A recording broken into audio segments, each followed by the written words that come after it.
दो रानियां हैं, दोनों के गर्भ से एक एक बालक ने जन्म लिया, लेकिन एक रानी के पास में कोई इतना नहीं है जो सुमैया की पीड़ा को कोई बांट सके, और एक रानी के पास में हजारों दास दासियां सेवा में खड़े हैं।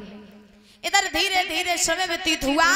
महाराज सुनीति के गर्भ से जिस बालक ने जन्म लिया था उसका नाम पड़ा ध्रुव, और सुरुचि के गर्भ से जिस बालक ने जन्म लिया था उसका नाम पड़ा उत्तम।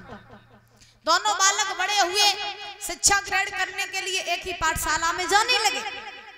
जब पाठशाला में गए तो उत्तम की और ध्रुव की महाराज घनिष्ठ मित्रता हो गई। जब घनिष्ठ मित्रता हुई तो एक दिन उत्तम ने ध्रुव से कहा, भैया तू हमें तो अपने घर पे ले नहीं जाते, चल आज तो हम अपने घर पे घुमाए लाए। ध्रुव ने जवाब दिया, ठीक है भैया चल, हम तेरे घर चल रहे। आज उत्तम ने ध्रुव का हाथ पकड़ा, खेली खेल में भागते भागते अवध में पहुंचे महाराज उत्तानपाद की सभा में। जब उत्तानपाद की सभा में दोनों बालक पहुंचे तो उत्तानपाद जानते थे कि ये ध्रुव मेरी बड़ी रानी का लड़का है।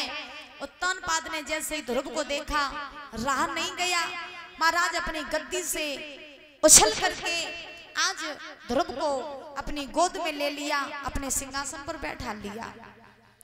बैठालने के बाद में ध्रुव को लाड़ करने लगे उत्तानपाद। तो बई सभा में महाराज एक चुगलखोर बैठो रहे। अच्छा, चुगलन को कभी भरोसा नहीं करना चाहिए, हाँ, क्योंकि चुगला जो होते हैं ना महाराज जे घर में अच्छे खासे घर में आग लगाए देते। इसीलिए कहा जाता जीवन में हर किसी का भरोसा कर लेना, लेकिन चुगलन को कभी भरोसा न करियो।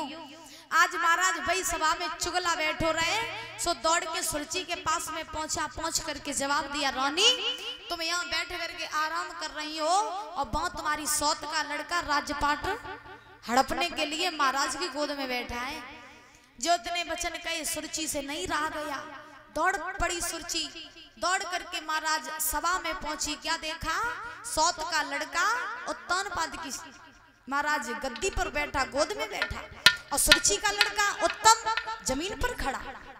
गई सुरुचि दौड़ करके हाथ पकड़ लिया ध्रुव का, हाथ पकड़ करके महाराज जमीन पर पटक दिया, एक तमाचा दिया, जवाब दिया, और दुष्ट अगर तुझे इस गद्दी पर बैठने का इतना ही शौक है तो तू मेरी सौत के गर्भ से जन्म लेकर के क्यों आया? मेरे गर्भ से जन्म लेकर के आता तब इस गद्दी पर तू बैठता। जो इतने वचन कहे ध्रुव जी रोने लगे। जब ध्रुव रोए, रो करके मैया सुनीति के पास पहुंचे।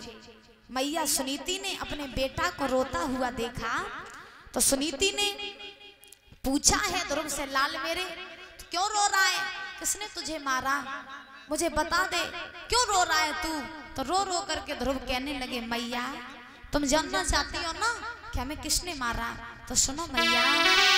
बोले ध्रुव महाराज, क्या रोए रोए कहा ध्रुव महाराज, मैया मौसी ने मोए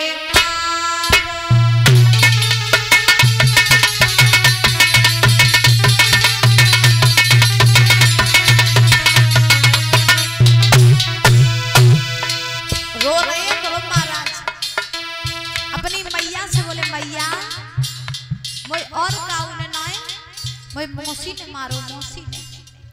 मैया मौसी हमसे बोल रही थी कि अगर तुझे महाराज की गोद में बैठना है तो तू मेरे गर्भ से जन्म लेकर के आता, मेरी सौत के गर्भ से जन्म लेकर के क्यों आया? मैया हम ताई से रोए रोए रोए कहा ध्रुव महाराज,